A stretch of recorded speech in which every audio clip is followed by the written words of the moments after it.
좀 빠져라. 자유한국당, 바른미래당 의원님들은 제발 신경 꺼라. 정치적으로 이용할 생각 말라. 내일은 내가 알아서 한다라고 얘기를 해서 하태경 의원이 발을 빼기로 했다고 합니다.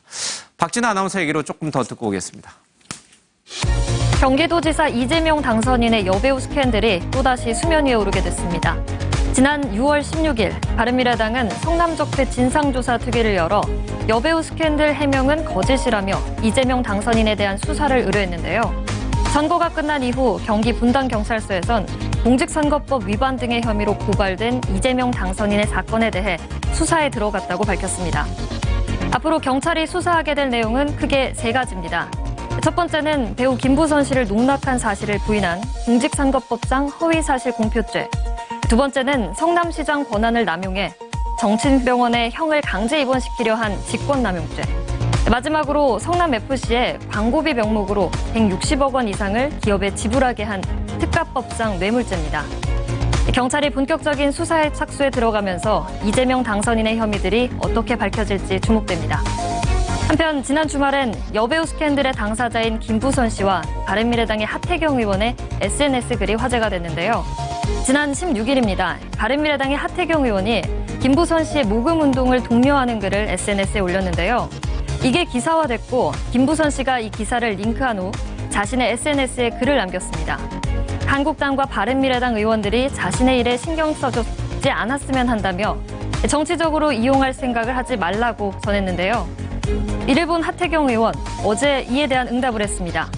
김부선 씨로부터 앞으로 정치인은 관여하지 않았으면 한다는 요청을 받았다. 오늘부로 더 이상 직접 개입은 하지 않으려 한다라고 말했습니다. 그러자 김부선 씨는 하태경 의원에게 사과의 뜻을 밝혔는데요. 하태경 의원 개인을 겨냥해 기사를 링크한 게 아니라고 전했습니다. 두 사람의 SNS 설전은 이렇게 일단락됐습니다. 윤기철 변호사님, 어떻게 되는 거예요? 2라운드가 시작되는 거예요? 경우에 따라서는 이재명 지사의 어떤 경기도지사직과도 좀 관련이 되는 건가요? 고발된 내용엔 관련되는 그 조항이 있죠. 예. 허위사실 공표죄가 들어있고요. 실제 선거 과정에서 이제 김부선 씨나 이런 관련된 내용에 대해서 다만 이재명 당선자가 구체적인 해명을 좀 피했어요. 그래서 이제 구체적인 해명하는 과정에서 공직선거법 위반의 점이 나올 여지가 있기 때문에 예. 아마 전략적으로 좀 피하신 것 같은데 어찌됐든 아니다 이런 해명들이 있거든요. 그것들이 때에 따라서는 이제 만약에 사실이 아닌 걸 밝혀지면 예. 공직선거법에서 저는 허위사실 공표로 의율되게 되고 그게 만약에 이제 혐의가 인정되게 되면 예. 당선이 이제 무효가 될 가능성이 있죠. 예. 근데 왜 이재명 지사에 대해서 이렇게 김부선 씨 쪽에 후원금도 주고 이런 사람들 이렇게 친문 지지자가 맞아요? 친문 지지자라고 분류하는 것이 적절한 건가요? 일단 계속적으로 친문 지지자들 같은 경우가 이재명 후보에 지금 당선자지만 예. 과거부터 계속 좀 관계가 안 좋았던 친구들이 계속 있었기 때문에요. 예. 아마 친문 지지자분들 중에서 많은 분들이 이재명 후보가 문재인 대통령의 국정 운영에 문제가 된다기보다는 이재명 후보에 대해서 상당히 예를 들면 후보로서의 가치에 예. 대해서 좀 다각게 판단하지 않는 것 같고요. 예. 그런 측면에서 계속 그런 사안이 발생할 때마다 예. 반 이재명의 흐름들을 만들어내는 것이기 때문에 예. 저는 그런 차원에서 이해하는 게 좀 맞을 거라는 생각이 들고요. 여하간 고발이 됐고 수사가 됐으니까 저는 수사 결과에 따라서 나오면 그만이라는 생각이 드는데 이제 문제는 이재명 당선자가 어떻게 생각할지 모르겠지만 계속 이런 문제가 불거지지 않도록 예. 좀 자기의 삶이나 정치적인 과정들을 잘 좀 추스려 와야 된다는 예. 생각이 들고요. 저는 그게 오히려 핵심이라는 생각이 듭니다. 예. 이번에 가능한 모든 의혹을 좀 깔끔하게 터는 것이 본인에게도 좋다. 알겠습니다. 자, 북미 정상회담 얘기입니다. 직통번호 교환한 트럼프, 김정은 오늘 과연 전화통화를 할지 좀 봐야겠습니다. 그리고 계속 나왔는데 3대 연합훈련을 일단 스톱하기로 했습니다. 다만 대화 중단 때 이행이 잘 되지 않을 때는 곧바로 재개하겠다 이런 얘기를 좀 했고요. 한미훈련 중단 제안을 본인이 했다라고 하는데 북한 조선중앙TV는 김정은 위원장이 먼저 제안했다라고 서로 엇갈린 얘기를 좀 하고 있습니다. 원래 이 6월 12일이 아니라 회담을 하루 앞당기려고 트럼프 대통령이 그랬던 모양입니다. 몸이 달았는데 TV 생중계에 차질이 있다라는 이 폼페이오 장관의 설득에 마음을 돌렸다고 합니다. 최경수 의원님. 그러니까 결국은 마음은 저쪽에 가 있었던 거예요. 11월 대선에 가 있었던 거예요. 그렇죠? 여하튼 그날도 예. 사실은 저 김정은 위원장하고 예. 회담 이틀 전에 도착했지 않습니까? 예. 그래서 왜 하루 전에 도착하는 게 통상적인데 왜 이틀 전에 도착했을까 예. 하고 그날 토론했던 기억이 나는데 사실 통상적으로 그 판단을 하면은 6월 12일이라고 약속을 했으면 6월 12일 날 만나야죠. 그런데 트럼프 대통령의 예측 불가능한 성품을 봤을 때 혹시 전날 저녁에 만날지도 모르겠다. 저희들 그런 얘기 많이 했어요. 네, 그때 그런 얘기를 했었었는데 실제로 이제 후일담에 그런 얘기가 나오니까 역시 예. 트럼프 대통령의 그 행동은 예. 예측하기 힘들다 이런 생각이 드네요. 예. 진짜 저희들이 예측한 대로 정말 그 전날 11일 날 어차피 다 와 있으니까요. 예, 만났을 가능성도 아마 생기지 않았을까 싶기도 합니다. 어쨌든 미 동부 시각으로 오전 9시 미국의 방송사들이 프라임 시간대로 꼽는 그 시간에 회담을 해야지만 이 선전 효과가 좋다라는 참모의 설득에 넘어가긴 했습니다. 서울 불바다 북한의 장사정포 후방 배치 협상 테이블에 오른다라고 하는데 지난 14일 군 남북의 장성급 군사회담에서 이 얘기가 거론됐다는 일부 언론의 보도가 있었습니다. 그러나 이제 국방부는 사실이 아니다라고 이제 부인을 했죠. 그런데 정말 우리 서울을 불바다로 만드는데 위협적인 것은 북한의 핵무기뿐만이 아니에요. 그렇죠? 바로 이 장사정포가 더 위협적인데 이것을 뒤로 물리게 되면은 정말 이 평화지대가 비무장지대가 그야말로 평화지대가 되는 거죠. 현실화되면 굉장히 큰 변화가 있을 것 같다는 생각이 좀 듭니다. 예, 맞습니다. 이게 그 장사정포 문제는 뭐 그간에 계속 이제 논란이 되어 왔고 예. 남북 관계를 이제 경색시키는 이제 중요한 문제였거든요. 예. 근데 이제 지금의 이제 화해 무드라든지 새로운 이제 길을 모색하는 상황에서 실질적인 위협이 되었다고 하는 이제 장사정포를 만약 후방 배치한다고 한다면 예. 굉장히 이제 아주 구체적인 그 진전의 이제 표시가 되겠죠. 그래서 예. 또 한편 이제 그렇게 된다면은 향후 이제 계속 남북 관계를 진전시켜 갈 수 있는 이제 예. 이제 남북 관계의 접경 지역을 예. 중심으로 한 좀 새로운 여러 가지 구상이라든지 이제 실행안들이 예. 나올 수 있어서 상당히 이제 귀추가 주목되는 지점이라고 할 수 있겠습니다. 4.27 남북 정상 판문점 선언에서 나온 내용을 보면 이 DMZ를 완전한 평화지대로 만든다는 안이 하나 있고요. 남북과 서해안과 동해안이 연결된다. 이런 얘기가 좀 있었는데 비무장지대가 정말 말 그대로 평화지대로 바뀌게 되면은 이쪽 서해안과 동해안 쪽의 철도 도로 연결도 가능할 것 같다는 생각이 좀 들어요. 그게 가장 큰 장애물 아니었습니까? 예, 근데 뭐 일단 가장 먼저 어차피 선을 연결해야 넘어갈 수 있기 때문에 그게 예. 가장 먼저 협의가 될 것 같고요. 일단 장사정포 문제는 되게 중대한 문제였었죠. 왜냐하면 1994년도 같은 경우도 선제적인 공격에 대한 전쟁 위협이 있었는데 예. 그때 가장 큰 문제가 이제 장사정포 같은 개념으로 왜냐하면 서울 수도권에 있는 많은 사람들의 인명이 상상할 수 예. 있기 때문에 그게 가장 중요한 문제 중에 하나였었는데요. 그게 뒤로 물러난다라고 얘기하는 건 상당한 평화적 상징이 되는 거죠. 예. 뭐 또 거기다가 또 일단 1차 정상회담 이후에 개성공단 때문에 군대가 뒤로 물러난 사례가 있고 이 두 가지 사례가 있기 때문에 저는 이런 것들이 하나하나 예. 군축회담을 통해서 만들어지게 된다면 예. 중대한 의미가 있고 국민들도 상당히 안심할 수 있을 것 같다 이런 생각이 듭니다. 장사정포가 뒤로 좀 물러나게 되면요, 포탄 사거리가 우리 서울에 미치지 못합니다. 그러니까 우리로서는 굉장히 북한의 군사적 조치를 해서 신뢰할 만한 행위가 될 수 있는 것이죠. 좀 봐야겠습니다. 자, 라돈 침대가 좀 수거해서 처리하려고 이 당진항에 임시 야적정해 둔데 당진 주민들이 강하게 좀 반발을 좀 하고 있는 기사가 좀 눈에 띄고요. 그리고 요즘 이게 뜨고 있는 경복궁 인근의 이 서촌, 임대료가 너무 많이 올라가서 여기서 살고 있던 상인들이 쫓겨나는 일이 벌어지고 있습니다. 최 선생님, 30초밖에 없는데 두 얘기를 묶어서요. 남을 배려하지 않는 마음, 나만 살겠다라고 하는 마음이 너무 강한 것 같아요. 근데 상인과 예. 건물주하고는 이해가 충돌될 수밖에 없거든요. 예. 그렇다면 사실은 법에 따라서 움직이는 게 맞습니다. 예. 건물주도 그것을 자기가 그 건물을 사고 세금을 내고 예. 하는데 비용이 많이 들기 때문에 또 그 부분도 생각을 해야 되죠. 예. 건물 주세요?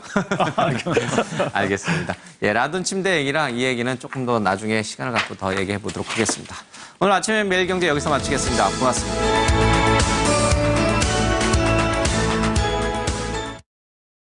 도착했습니다.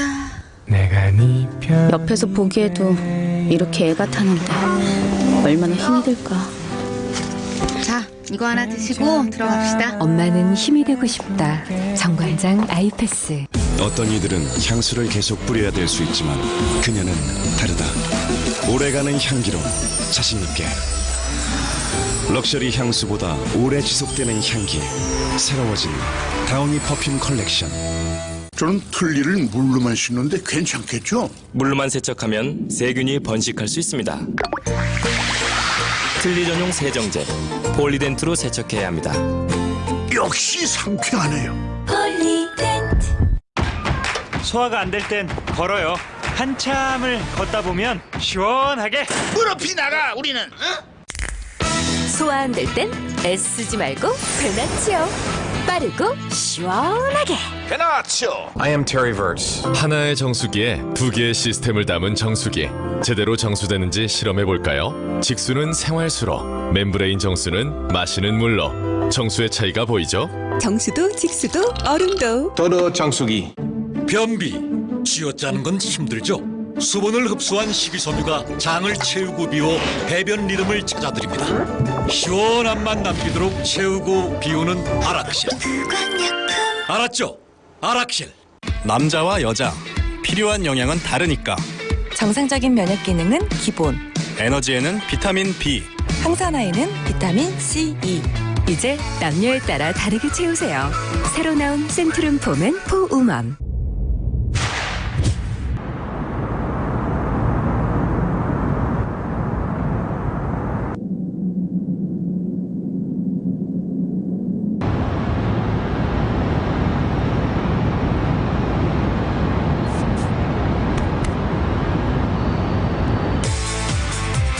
소아해설과 함께하는 생동감 있는 응원전이 곧 열립니다. 당신의 서큘레이터 DC 모터인가 아닌가? DC 모터로 소음은 줄이고 소비 전력은 낮추고 강한 바람까지. 파세코 DC 서큘레이터. 미니멀 디자인의 스마트한 기능까지. 디자인과 성능 모두 마음에 들어요. 파세코 DC 서큘레이터. 선 없이도 돌아가네? 이 생각 누가 했지? Thanks, smart. 파세코.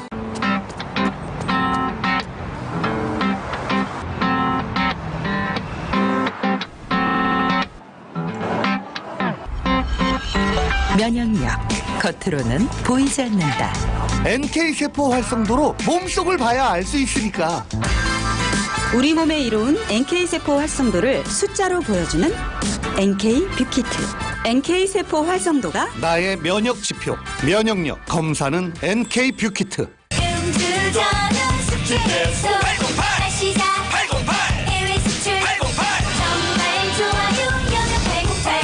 신제품 여명천사. 여명천사? 정말 좋아요. 포영레저에서 골프장과 리조트, 호텔을 동시에 사용할 수 있는 무기명 신개념 이용권이 나와서 화제라고 하는데 지금부터 자세히 알아보겠습니다.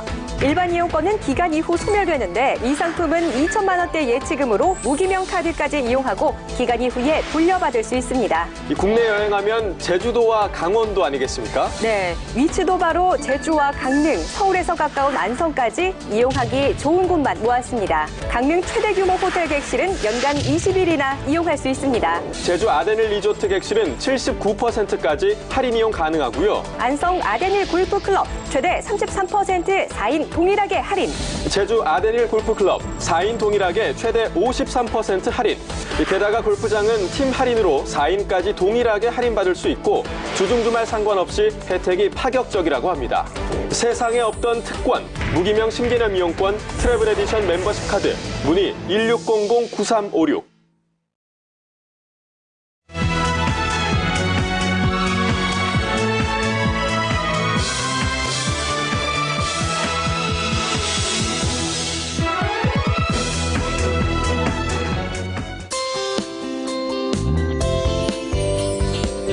유익한 방송 MBN에서 뉴스파이터가 방송됩니다.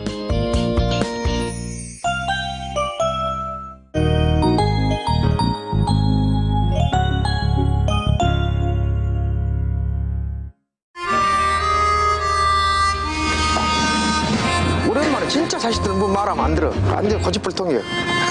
답답한 수업이 있네요. 아이, 나가! 빨리 놔줘요. 내일은 좀 낫겠지. 그렇게 살아요. 희망을 갖고 산다고. 오빠는 할래? 나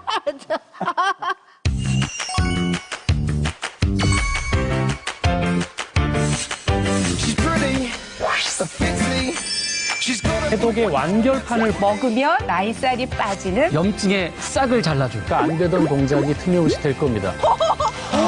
대박!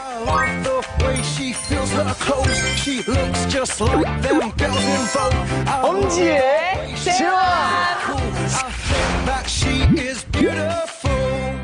자연 속에 딱 들어오면은 내가 주인공이야.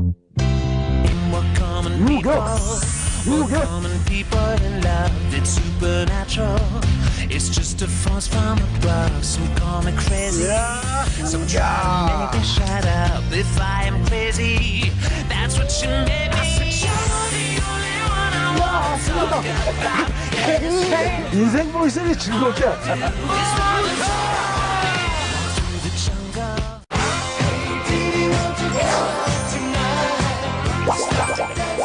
이렇게 열면 이게 끝이에요. 와.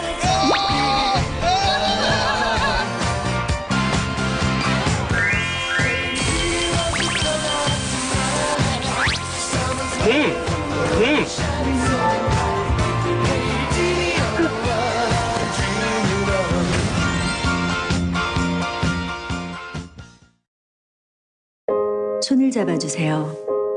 14살 강제 결혼을 당한 샨티 손을. 손을 잡아주세요. 생명이 꺼져가는 토니아의 손을. 손을 잡아주세요. 영양실조로 고통받는 엘리아의 손을. 함께하는 번호 080-298-1004. 이 끔찍한 현실로부터 아이들의 삶을 지킬 수 있도록 저와 함께, 우리와 함께 이 아이들의 손을 잡아주세요.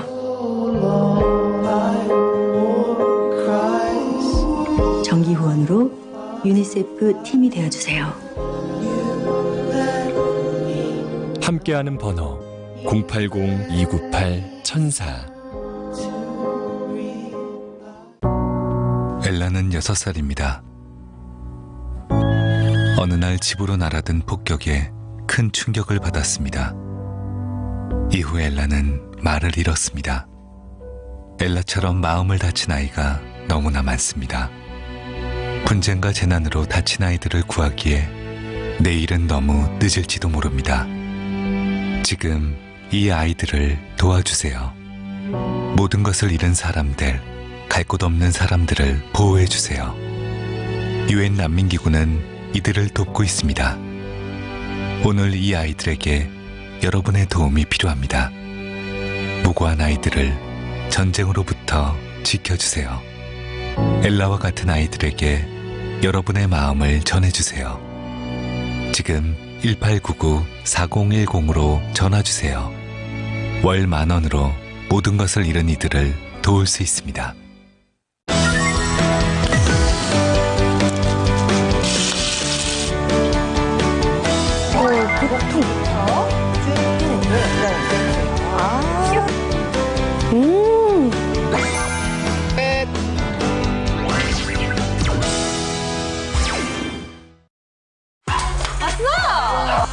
야, 오늘 은영이네?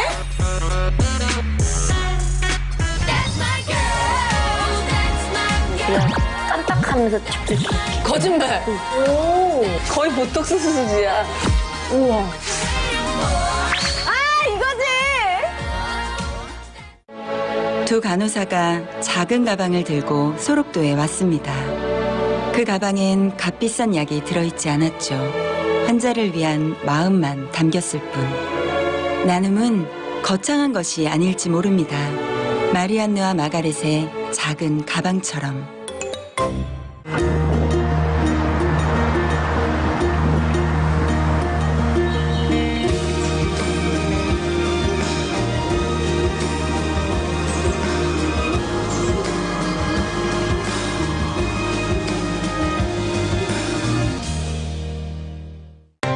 지금은 붓고 피나는 잇몸 직접 치료하기 딱 좋은 시간입니다. 이치.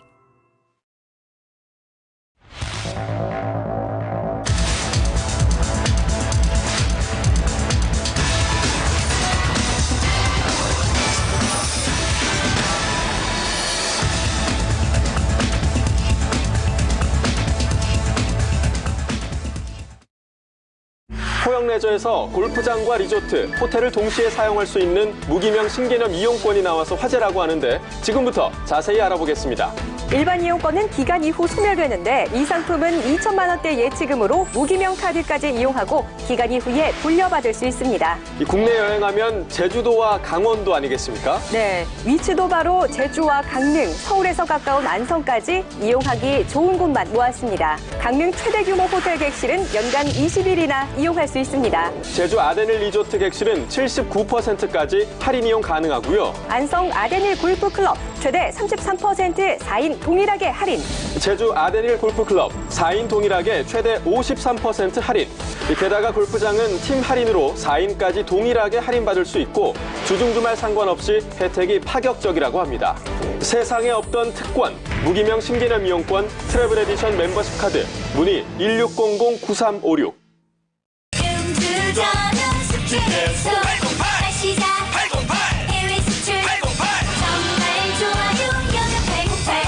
신제품 여명천사.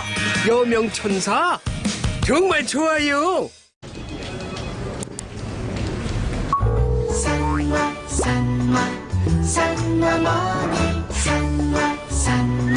필요할 때 당신 곁에 걱정 마세요.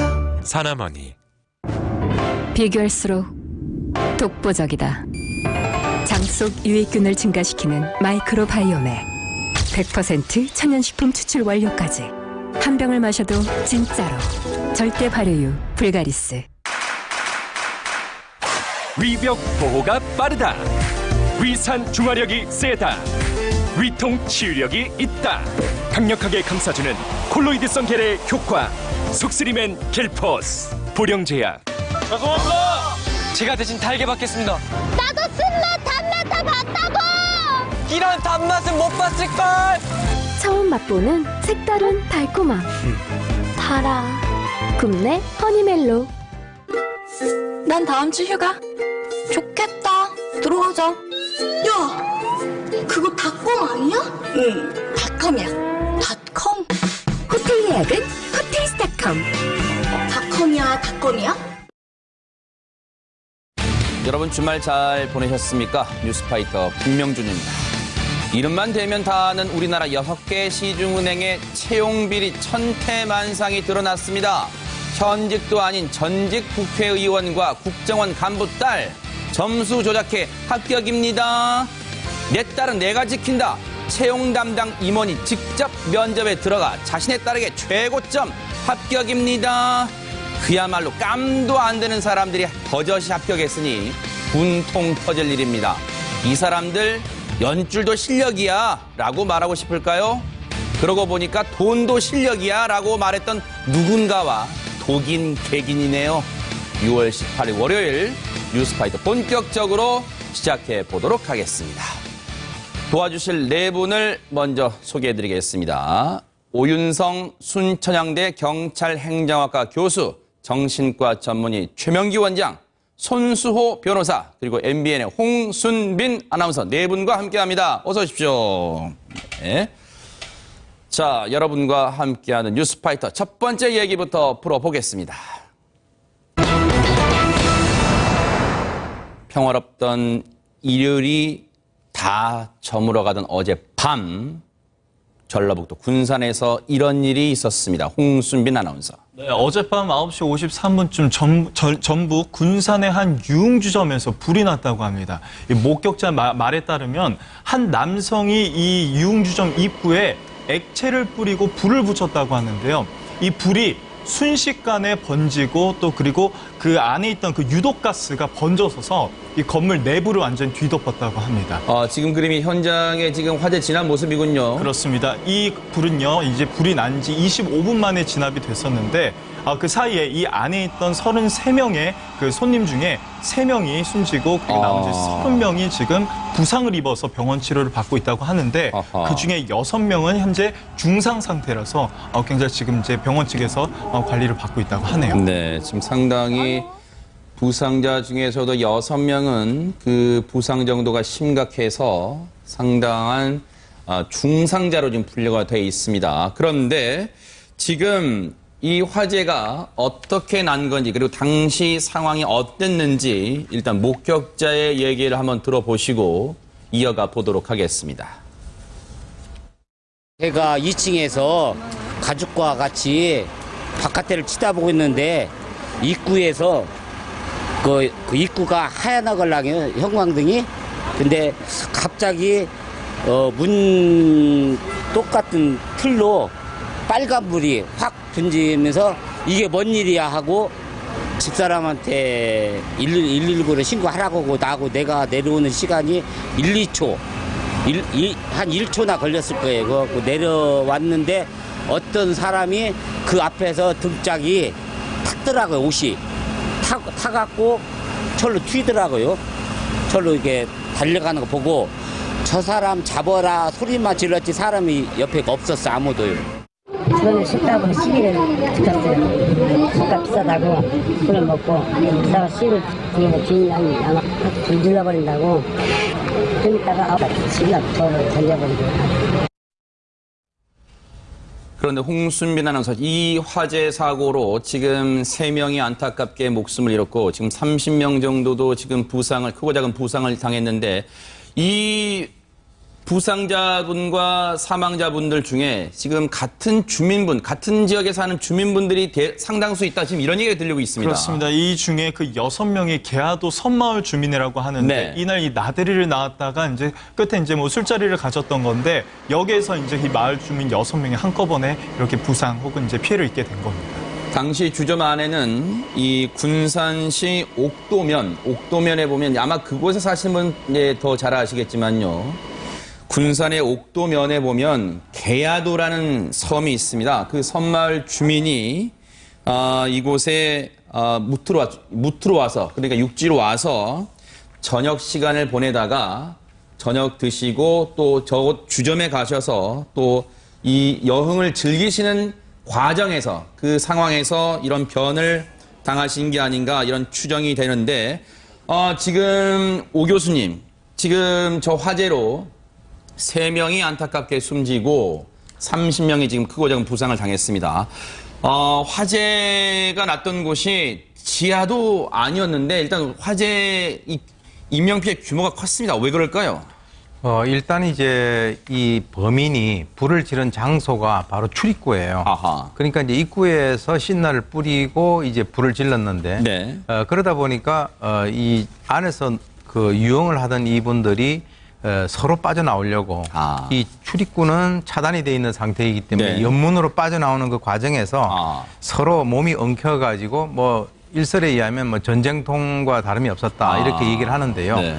특히 이제 그 연기 질식사와 연관돼 가지고 이제 그 원인을 찾고 있거든요. 그러니까 거기에서 이제 쓰러지면서 추가적인 어떤 구조를 받지 못하고 그렇게 이제 대량 사고가 났는데, 네. 지금 이제 그 소방 관계자들의 얘기를 들어보면은 이것이 1층이니까 그나마 이 정도의 그 사상자가 났지, 만약에 지하였다면 수십 명의 사상자가 났을 것이다 이렇게 얘기를 하고 있습니다. 그랬겠네요, 진짜. 네. 그리고요, 이 소방당국의 얘기를 저희가 취재를 해봤더니 저 해당 주점에요. 화재가 날 경우, 여러분 스프링클러 장치 아시죠? 화재가 날 경우 천장에서 물이 분사가 되는 스프링클러 장치가 없던 것으로, 설치되지 않았던 것으로 확인이 되고 있습니다. 오 교수님, 이 부분도 혹시 인명피해를 키우는 어떤 빌미가 됐을 수 있을까요? 어떻습니까? 그렇습니다. 이 스프링클러라고 하는 것은 저것이 이제 화재가 발생되는 그 순간에 작동을 하게 된다면 어떻게 보면은 바로 진화가 될 수 있는 그런 상황이거든요. 네. 그런데 이제 어떤 이유인지는 모르겠으나 이 스프링클러가 제대로 지금 현재 설치가 되지 않았다라고 하는 것이고요. 네. 특히 이제 추가적으로 이 주점 내부에 우리가 통상 보게 되면은 네. 그 소파들이 있는데 네. 그 입구에 합성 그 소재로 되어 있는 소파들이 밀집돼 있었다라고 아하. 하는 거죠. 그것은 어떤 의미냐면 만약에 불이 나게 되면 거기에서 유독가스가 아주 대량 발생을 할 수 있다. 그렇기 때문에 입구에서부터 유독가스가 대량 발생해서 들어오는 그런 상황이 네. 이 추가적인 어떤 그 사상자를 그 증가시키는데 상당히 일조를 한 것으로 그렇게 판단이 됩니다. 네. 현행 규정에 따르면 이 연면적 5,000제곱미터 그러니까 1,500평 이제 규모의 수용 인원이 500명 이상 그리고 건물 높이가 6층 이상 되어야만 이제 스프링클러가 의무적으로 이제 설치를 이제 해야 된다고 하는데 딱 보기에 일단 건물이 6층까지는 돼 보이지 않거든요. 이제 조금 더 확인해 봐야 하지만 일단 그 규정에 미치지 못해서 이 건물 내부에는 소화기와 그리고 유도 등이 이제 전부였던 것으로 이제 확인이 되고 있습니다. 지금 이 군산시 옥도면 계야도 섬마을 주민이 6분, 물론 다른 주민, 인근의 주민들도 이 유흥주점에 계셨습니다만 계야도 주민은 당시 6분이었고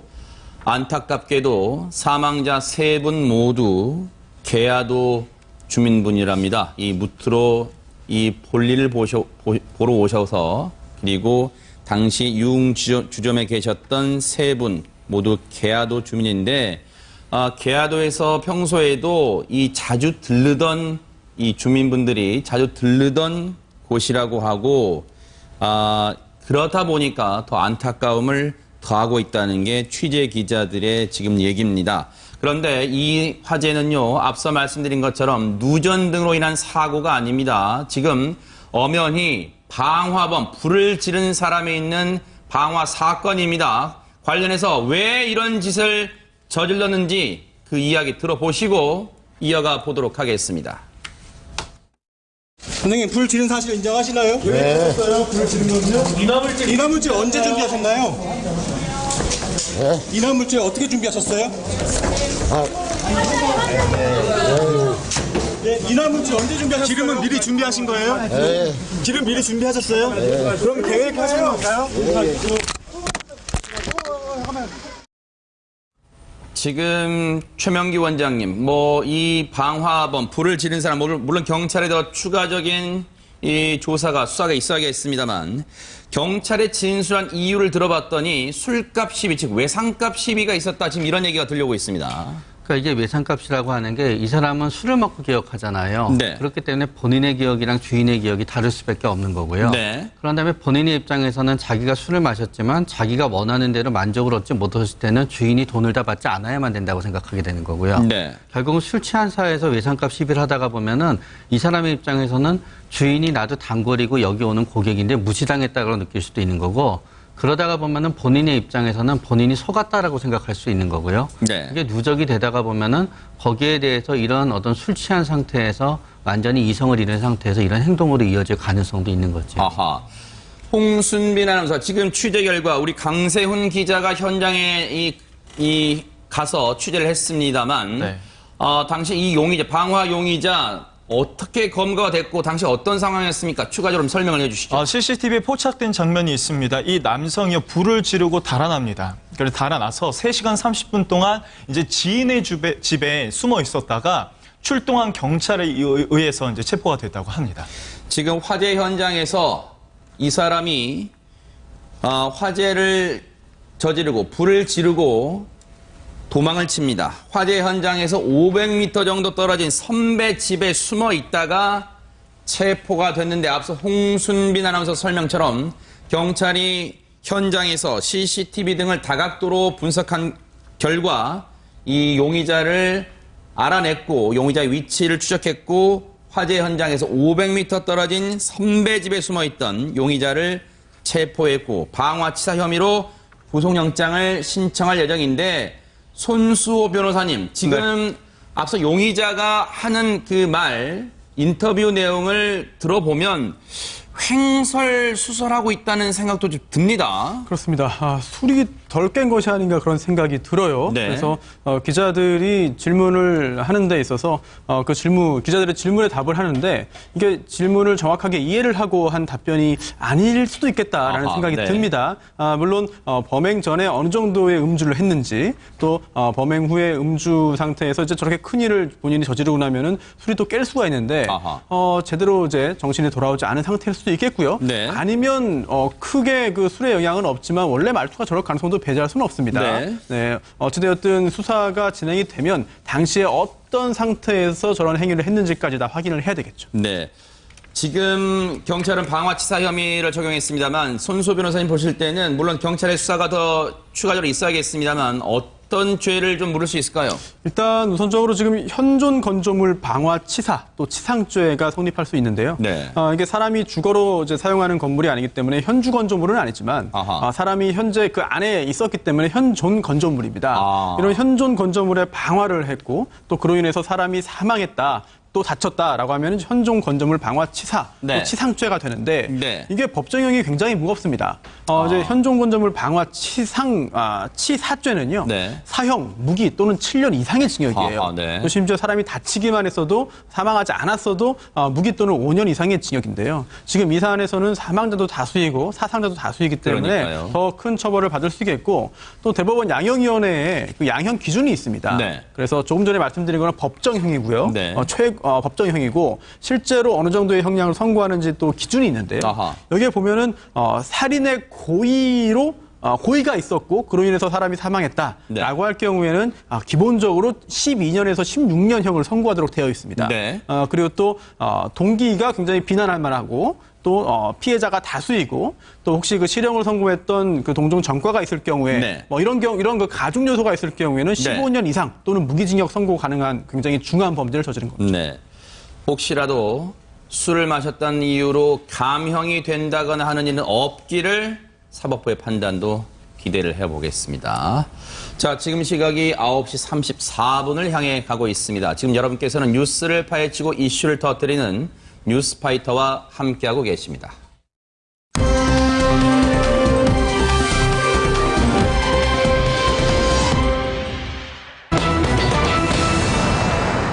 예전에 동물농장 같은 노래 있었잖아요. 닭장 속에는 암탉이 꾹꾹꾹 이런 노래도 있었습니다. 그런데 테라스에는 이게 있다고 합니다. 홍순비라는 뭐가 있었습니까? 지지난주 일요일이었죠. 10일 일요일에 한 아파트 인근에서 순찰을 돌던 경찰이 뭔가 좀 수상한 점을 발견을 합니다. 아파트 1층에 사시는 분들 테라스나 베란다를 이렇게 정원처럼 마당처럼 꾸며놓으시는 분들 있잖아요.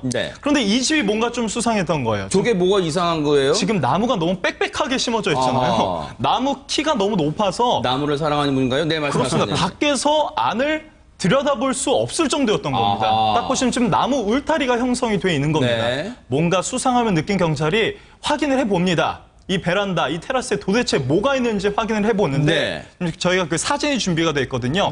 딱 이 장면이었습니다. 이게 뭐예요? 사진 보시면 오른쪽에 그 아파트 지금 이제 문이 있죠.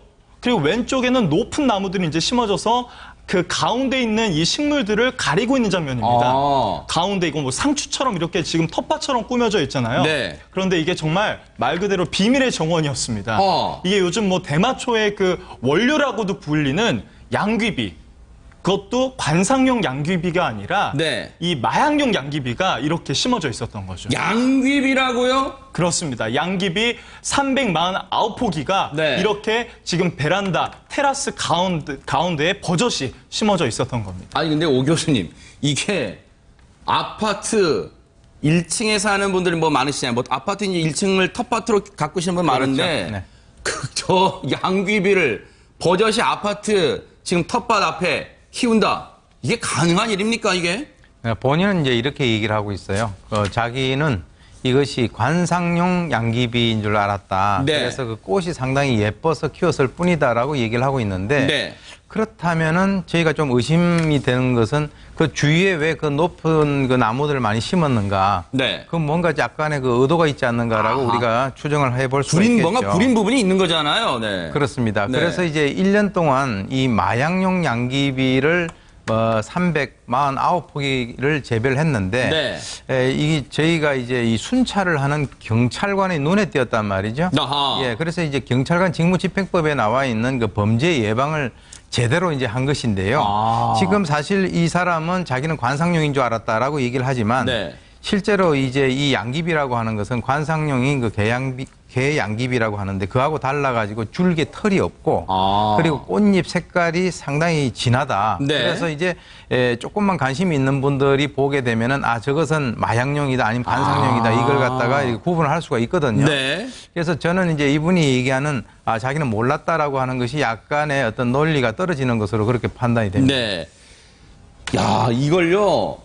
지금 앞서 그림 보셨잖아요. 그냥 지나다니는 이 행인분들은 그냥 나무가 울타리 격인 나무가 이렇게 키가 크니까 야, 이 아파트 주민은 참 나무를 사랑하나 보다. 그러고 그냥 지나쳤을 것 같아요, 최명기 원장님. 설마 저기에 관상용이 아닌 정말 대마의 원료인 양귀비가 자라고 있을 줄 꿈에도 몰랐을 것 같습니다. 이제 제 생각에는 아마 저게 조금씩 컸을 것 같아요. 그러니까 제일 처음엔 저렇게 크게 시작하지 않고 조그맣게 시작했는데 안 걸리니까 조그맣게 하고 게다가 저 지역이라고 하면 조금씩 커졌을 수도 있고요. 아니면은 이분이 이 여기에 살기 전에 다른 곳에서 한번 이렇게 양귀비 밭을 만들었던 분이세요. 그래서 이게 본인이 태어나서 처음이 아니라 과거에도 반복됐을 수 있고요. 그리고 이제 마지막으로 말씀드리고자 하는 거는 대마랑 양귀비 쪽은 좀 다르게 됩니다. 대만 이제 마리화나의 원료가 되는 거고요. 양귀비는 이제 아편의 원료가 됩니다. 그렇기 때문에 그거를 양귀비를 갖고 이제 해서 이제 보통 피우게 될 수도 있고요. 그러나 만약에 그거를 앰플로 만들게 되면 이제 헤로인이나 몰핀이 되는 거고요. 그런 다음에 그걸 이제 합성으로 만들게 되면은 이제 마약 수용체, 오피오이드 수용체에 작용하는 이제 진통제가 되기도 하는 겁니다. 그렇기 때문에 대마하고 양귀비하고는 큰 관계는 없다는 건 이렇게 말씀드리고자 합니다. 양귀비는 대마의 원료가 아니라 아편의 원료라는 점도 제가 정정을 또 하면서 손수호 변호사님 말씀 들어볼게요. 네네. 네, 지금 최명기 원장님 말씀대로 좀 달라요. 그리고 우리 법 중에 이제 그 마약류 관리에 관한 법률이 있습니다. 이 법에서 해서는 안 되는 일들을 굉장히 많이 규정하고 있는데 마약류라고 하잖아요. 그래서 마약류가 뭐냐? 이게 첫 번째가 뭐 당연히 마약이 들어가겠죠. 그리고 또 대마가 들어갑니다. 또 프로포폴 등의 그 졸피뎀 등의 향정신성 의약품, 향정이 들어가는데요. 지금 오늘 문제가 되고 있는 이 양귀비 자체는 마약에 포함됩니다. 그래요? 네, 그래서 마약의 규정 중에 첫 번째가 양귀비예요. 그리고 그 다음이 아편이고요. 그리고 또 양귀비의 어떤 그 추출물 이런 것도 마약으로 다 규정을 하고 있습니다. 또 처벌 수위를 보더라도 대마나 향정을 불법으로 사용했을 때보다 이 마약을 사용했을 경우에는 사실 처벌 수위가 가장 높거든요. 그 정도로 이게 단순히 뭐 예쁜 꽃 정도로 보시면은 안 되는 상황이죠. 실제로 이 지금 뭐 양귀비나 대마 이런 거는 지금 개화기 수확이기 때문에 대검찰에서도 지금 7월 말까지 특별 단속을 실시하고 있다고 합니다. 아니 그러면 대검찰청에 어떤 지침이 있다면 한 포기, 즉 대마 한 포기 한 그루만 길러도 처벌이 되는 거예요? 손수 변호사님 어떻습니까? 원칙적으로 보자면은 사실 이렇게 그 마약류 관리에 관한 법률 등을 위반했을 경우에 처벌 대상이 되죠. 그런데 이제 대검의 그 내부 지침이 있습니다. 지침은 어느 정도 양을 이 재배하느냐에 따라서 일단 기준을 세워놓고 있는데요. 무조건 이렇게 딱 떨어지게 하는 것은 아닙니다만 일단 기준은 있습니다. 바로 이제 50포기를 기준으로 하고 있는데요. 일단 50포기 이상을 재배했을 경우에는 형사 입건을 한다라고 하고 있고요. 또 설령 50포기에 이르지 못하는 경우라 하더라도 유사한 범죄를 과거에 저지른 전력이 있다라고 하면은 이 경우에는 일단 입건해서 처리를 할 수 있는데요. 사실 그 몇 포기 이상 길러야만 범죄가 되는 건 아니에요. 그래서 내부 지침에도 불구하고 처벌을 받을 가능성도 충분히 존재하는 것이죠. 근데요, 이걸 발견하게 된 계기가 인근 지역을 이곳을 순찰하던 경찰의 매의 눈에 딱 걸렸다고 하는데 그 이형배 서울 구로경찰서 천왕파출소 4팀장님이십니다. 이형배 팀장님의 매의 눈에 걸렸는데 한번 얘기 들어보시고 이어가 보도록 하겠습니다. 저는 이제 처음에 들었을 때는 설마 이 시내에서 아파트 단지에서 그 양귀비를 그렇게 많이 재배할까 그런 생각이 들었습니다. 그런데 실상 그 장소에 가보니까 실제 양귀비가 맞아서 단속하게 된 것입니다. 발견 당시는 그때 집안에 사람이 없어서 단속을 못했고요. 안에서 나는 여기 집주인이 아니다. 집주인이 없기 때문에 문을 못 열어준다. 그래서 저희가 영장이 없이 들어갈 수 없으니까 강력반에 도움을 요청해서 마약팀에서 나와가지고 같이 합동 단속을 하게 된 것입니다.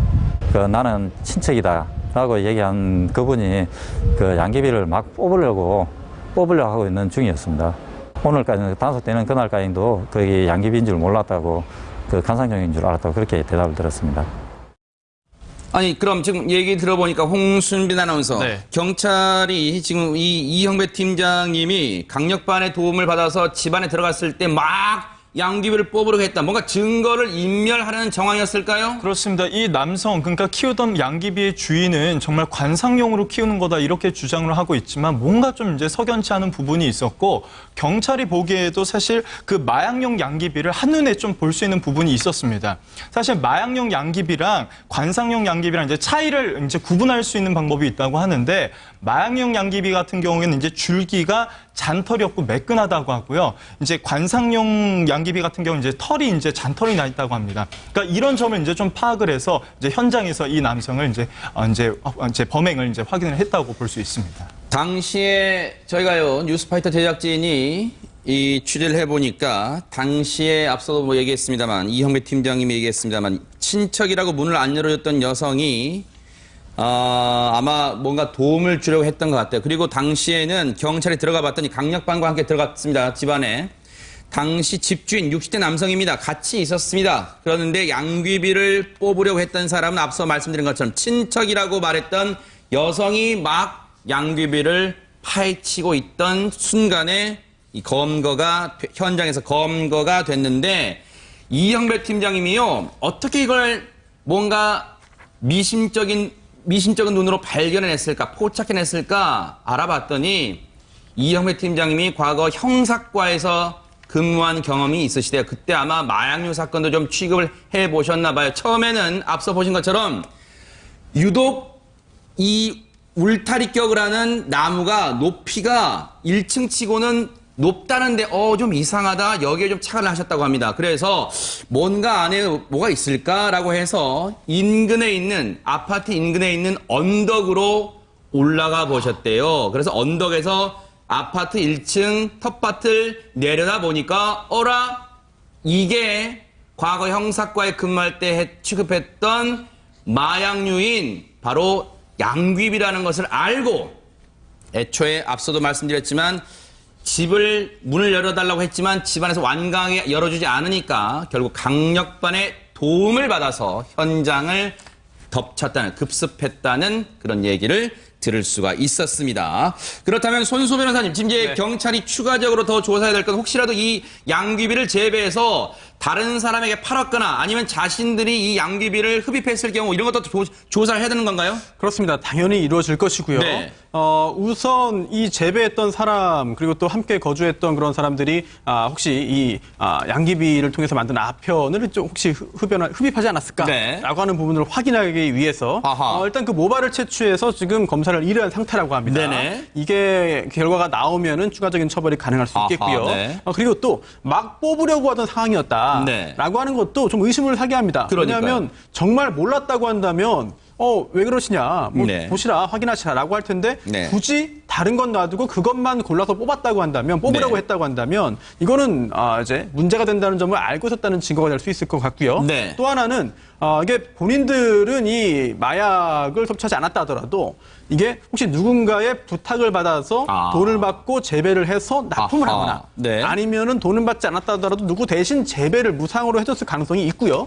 또 최근에는 수년 전에도 이렇게 눈에 띄지 않게 이렇게 여러 곳의 가정집을 통해서 조금씩 이제 그 재배를 하도록 하는 그런 형태도 발견이 되고 있거든요. 그렇다면 첫 번째 실수로 모르고 길렀다는 점에 대해서 확인이 필요하고 또 두 번째 과연 혼자 한 것인지 아니면 조직적으로 여러 사람들이 한 것인지도 확인해야 되는 그런 상황으로 어쨌든 추가적인 경찰의 수사를 좀 기대를 해보겠습니다. 자, 여러분과 함께하는 뉴스파이터, 이제 다음 얘기로 넘어가 보겠습니다.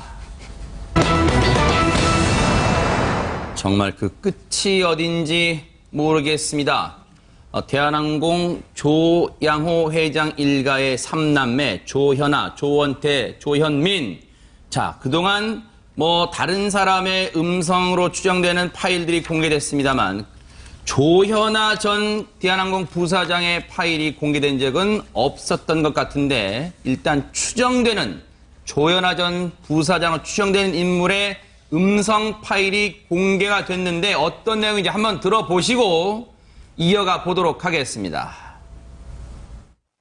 여보세요? 이슬이 듣고 해요. 또 뭐 거짓말했네. 아니요, 어쩌라고 그랬어! 이만 말이야! 아니요, 그 하늘으로 진짜 그 식사 그 부분에 있어서만 그 욕. 그러니까 그거는 왜 거짓말하는데? 아, 그 이제 그 원장님께서 조금. 어쨌든! 반대가 뭐였어? 예, 수정하겠습니다. 네, 죄송합니다. 뭘 시정할 건데? 시정할 거 없어. 내일부터 나오지 마요. 아, 죄송합니다. 노영 푸세요. 노영? 죄송합니다. 했는지 빨리 얘기하라고요. 예? 또 밝혀내기 전에 또 아니요, 아니요, 다른 게 없다니까요. 진짜로요. 하늘으로 정말 없다니까요. 제가 저희 딸아이 걸고도 맹세하는데요. 그거 외에는 없어요. 진짜입니다. 하는데. 아니, 진짜요. 딴 거 진짜 없어요. 내가 알고 그랬잖아요. 예? 나도 안 할 거였잖아. 나한테 어차피 얘기할 생각 아니었잖아. 아니요, 식사 부분이. 식사 부분이든 뭐든 나한테 왜 거짓말하냐고. 죄송합니다. 제가 그거를 좀. 정신 똑바로 차려요. 예. 당신은 하루아침에 잘릴 수 있는 사람이야. 예, 그거. 내가 월급 주는 사람이야. 나 원장이 아니고. 예, 그럼요. 제가 알고 있습니다. 예, 그럼요. 죄송합니다. 제가 정말 죄송합니다. 네, 수정하겠습니다. 정말 죄송합니다. 지금 음성 파일 내용만 들어보면 손수호 변호사님 뭐 당시 되게 굉장히 격한 상황이었던 것은 뭐 짐작할 수 있는데 대체 당시의 상황이 구체적으로 어떤 내용이었길래 저런 격한 발언들이 나왔을까요? 그 여성이 이제 남성을 거칠게 추궁하는데요. 뭐 내용도 그렇고 말투도 그렇고 분위기도 그렇고 굉장히 격앙되어 있습니다. 네. 그런데 그 짐작할 수 있는 부분들이 있죠. 당신은 하루아침에 잘릴 수 있는 사람이야 라는 부분, 그리고 또 내가 월급 주는 사람이야. 또 거기에 이어서 박 원장이 아니다 라고 하고 있습니다. 그렇다면 이 박 원장이 누군지도 굉장히 중요한 그런 내용이 될 수 있는데요. 사실 이게 그 조현아 전 부사장으로 추정되는 인물이 이제 이 박 원장의 그 기사, 수행 기사에게 한 그런 이 전화 통화 한 그 책임 추궁이라고 지금 전해지고 있는데요. 이게 박 원장은 사실 지금은 이혼 소송 진행 중인데 조현아 전 부사장의 그 배우자로 지금 짐작할 수 있겠습니다. 그리고 또 이 박 원장의 그 수행 기사로 일하던 이 해당 상대방 남성이 이런 그 식사 관련된 부분들을 스케줄을 보고를 해야 되는데 이 남편의 그 점심 일정을 제대로 조현아 전 부사장에게 이야기하지 않았고 또 그러한 점을 좀 이제 들통이 나자 좀 책임을 회피하라고 한 모양입니다. 그러자 이런 부분에 있어서 왜 거짓말했느냐라고 거칠게 추궁하면서 여러 가지 그런 갑질로 충분히 볼 수 있을 만한 그런 이야기들을 이 해당 대화에서 했던 거죠. 일단 물론 추정입니다. 그런데 보통 우리가 전화 통화 내용이 녹음이 되려면 일단 이 수행 비서 역할을 했던 이 남성분의 음성은 들릴 수 있다 치지만 전화 통화 건너편, 전화기 넘어서 들려오는 저쪽 상대방 측의 음성이 들린다는 건 일단 오윤성 교수님, 뭔가 이 수행비서분이 요즘 그 스피커 기능이라고 하잖아요. 휴대전화 보면 스피커 기능을 켜놓고 아마 녹음을 한 게 아닌가라는 추정도 해볼 수 있을 것 같습니다. 어떻습니까? 예, 지금 저 기사분이 뭐 지금 정확히 얘기하는 여성에 대해서는 지금 대한항공에서 확인을 해줄 수 없다라고 얘기하고 있습니다만 추정컨대 만약에 조현아 그 부사장이라고 한다면 그동안에 여러 차례 이제 상당히 고통을 당했다라고 우리가 추정을 해볼 수가 있겠고요. 그리고 이제 이것이 녹음이 된 시기가 2014년 12월 땅콩 해양 사건이 있었죠. 그 이전에 있었던 사건이에요. 사실은 이렇게 지금 녹음 파일이 공개되는 것은 하도 이제 많이 그 공개가 돼가지고 사실 네. 별로 놀랍지도 않는 그런 상황인데 네. 좌우간 지난번에 이제 조현민 둘째 딸과 그리고 어머니와의 그 어떤 여러 가지 그 녹음 파일은 공개됐는데 이번에 세 번째 공개된 거죠. 네. 지금 이제 저는 좀 이번 그 내용들을 보면서 좀 궁금하게 생각하는 것이 남편이 점심 식사를 하는 것은 부부 관계라고 한다면 부인이 남편한테 물어보면 되는 것이죠. 그게 상당히 이제 비상식적인데 네. 그러니까 이제 남편의 그 운전을 하는 그 기사로부터 주기적으로 보고를 받겠다라고 하는 것은 어떻게 보면 이게 어떤 그 수사기관에서 네. 그 사람에 대한 행적을 추적을 하는 그런 것과 유사하게 느낀다는 거죠. 그러니까 네. 일반적인 부부 관계에 있어서 일어나기가 상당히 어려운 그런 것들에 대한 여러 가지 책임을 기사에게 다 이렇게 미루는 그 과정에서 상당히 그 인간적으로 모멸감을 주는 그런 상황 같은데요. 네. 이제 이렇게 얘기를 합니다. 내가 월급 주는 사람이다 이렇게 얘기하잖아요. 그거는 당신 충성의 방향을 정확히 잡아라는 거죠. 그러니까 남편한테 충성할 거냐 나한테 충성할 거냐. 네. 그건 다시 말해서 남편에 대한 모든 그 일정을 나한테 다 통보를 하라라고 하는 그런 것인데 네. 그 결과 이번에 그 아까 얘기 나왔습니다만 4월 달에 지금 이혼 소송이 진행 중이라고 하는데 네네. 그런 것도 어떤 일조를 한 것이 아닌가 이렇게 네. 추측이 됩니다. 지금 뭐 추정입니다. 조현아 전 부사장으로 추정되는 인물이라고 지금 밝히고 있는데 조현아 전 부사장 추정하는 그 뭐 근거 중에 하나라고 볼 수도 있겠습니다. 마지막 부분에 음성 파일 마지막 부분에 박 원장이라는 얘기 나오잖아요. 사실 앞서 잠깐 얘기 나왔습니다만 지난 4월에 이혼 소송 중이에요. 지금 조현아 전 부사장과 남편은 이혼 소송 중인데 사실 남편 박모 씨가 이름은 밝히지 않겠습니다. 남편 박모 씨가 지난 4월 2일에 서울가정법원에 이혼과 양육자 지정을 촉구하는 소송을 냈습니다. 남편이 낸 거예요. 지금 이혼 소송 중인데 두 사람이 결혼 당시부터 화제를 모았던 이유가 두 사람이 모 초등학교 동기 동창생입니다. 동갑이란 얘기죠. 동창생이고 2010년 10월에 결혼했어요. 그리고 슬아에는 쌍둥이 자녀가 있고 남편이 이제 박모 씨다 보니까 그리고 유명 성형외과 의사입니다. 원장이다 보니까 박 원장이라는 표현이 더 추정케 하는 근거이지 않나 이런 얘기도 나오고 있습니다. 그런데 과거에요 이런 얘기도 있었습니다. 이명희 이사장이나 어머니죠. 조현아 전 부사장한테는 어머니 이명희 이사장이나 또 동생 조현민 전 전무의 음성 파일은 나왔지만 그래도 상대적으로 큰언니인 큰딸인 조현아 씨는 좀 그나마 성격이 온순한가 보다라는 세간의 추정도 있었던 것으로 들리는데 이 음성 파일이 공개되면서 그렇지 않은 건가? 똑같은 건가? 비슷한 건가? 라는 생각도 나올 것 같은데 과거에요. 동생 조현민 전 전무의 음성 파일 내용도 한번 들어보시고 이어가 보도록 하겠습니다.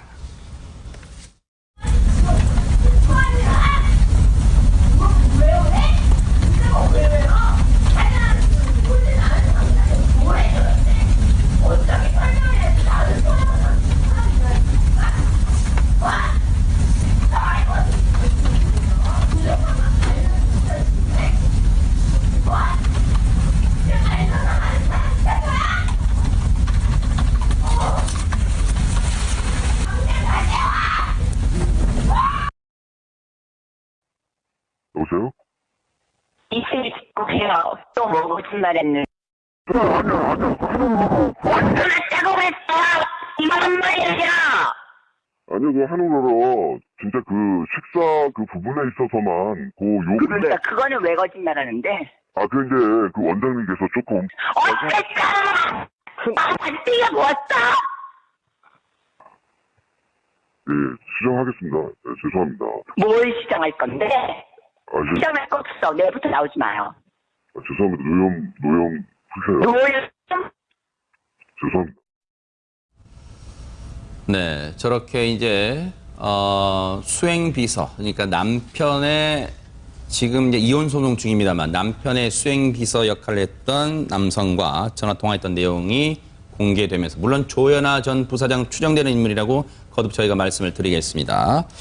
그런데 최명기 원장님 보니까 이 남성분이 수행비서 했던 남성분이 그런 심경을 밝혀서 이게 2014년 12월에 그러니까 횟수로 한 4년 전에 이미 녹음된 내용인데도 지금 이제 뒤늦게 공개됐습니다만 그때 당시에 심경을 인터뷰 통해서 토로하는 거 보니까 하루 종일 살얼음판을 걷는 기분이었다 이런 표현을 쓰고 있습니다. 네. 사람들한테는 이제 우리가 어느 일을 할 땐 이 일은 내일이다라고 정해진 게 있거든요. 이분이 만약에 본인이 운전을 잘못했거나 사고가 났거나 출근이 늦었거나 퇴근을 알리지 않고 일찍 해서 본인이 아마 질책을 당했다 그러면 괜찮았었을 거예요. 네. 그러나 이분의 입장에서는 이거는 전혀 자신이 상관할 일이 아닌 것에 끼어든 게 되는 거고요. 그렇기 때문에